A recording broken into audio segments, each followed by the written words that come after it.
Kami mempersembahkan renungan santapan rohani, terjemahan dari renungan Our Daily Bread.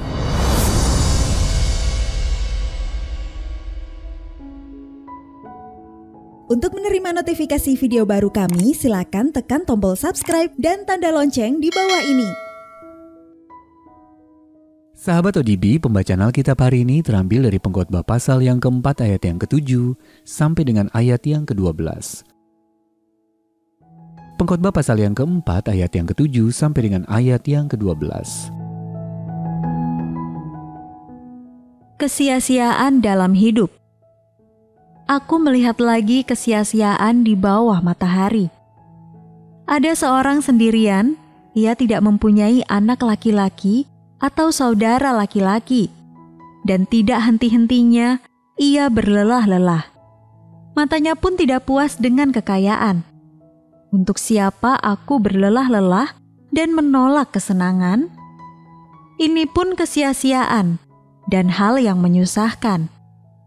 Berdua lebih baik daripada seorang diri, karena mereka menerima upah yang baik dalam jerih payah mereka. Karena kalau mereka jatuh, yang seorang mengangkat temannya. Tetapi wahai orang yang jatuh, yang tidak mempunyai orang lain untuk mengangkatnya.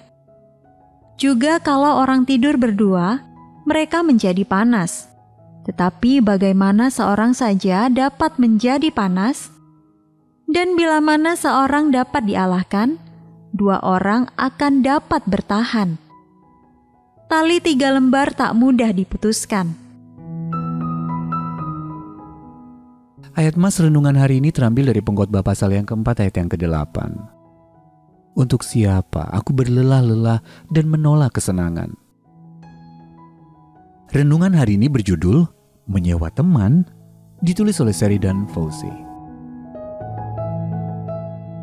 Bagi banyak orang di dunia, hidup terasa semakin sepi. Jumlah warga Amerika Serikat yang tidak memiliki teman meningkat 4 kali lipat sejak tahun 1990.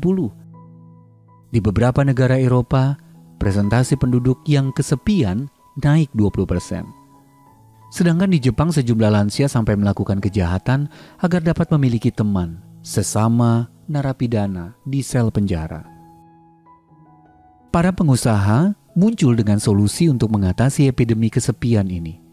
Penyewaan teman. Orang-orang yang disewa per jam itu akan bertemu dengan Anda di kafe untuk mengobrol atau menemani Anda ke pesta. Salah seorang teman sewaan ini ditanya tentang identitas kliennya. Pekerja kantoran usia 30-40 tahun yang kesepian, katanya. Yang bekerja sampai malam dan tidak sempat menjalin banyak pertemanan. Pengkhotbah pasal 4 menggambarkan seseorang yang sendirian, tanpa anak laki-laki atau saudara laki-laki. Tidak henti-hentinya ia bekerja, tetapi hatinya tak pernah puas dengan keberhasilannya. Untuk siapa aku berlelah-lelah?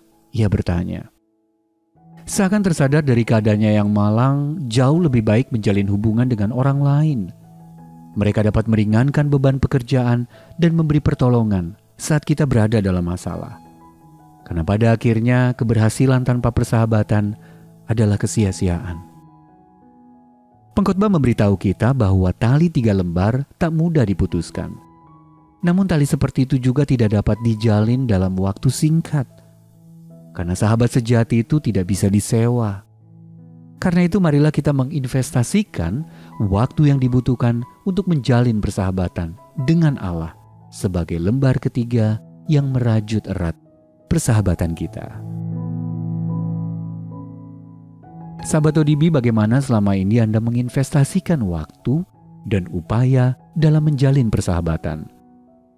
Lalu siapa yang dapat Anda sambut dalam lingkaran persahabatan Anda sekarang? Mari kita berdoa. Bapa, tolong aku untuk menjadi sahabat yang baik dan setia bagi sesamaku. Amin.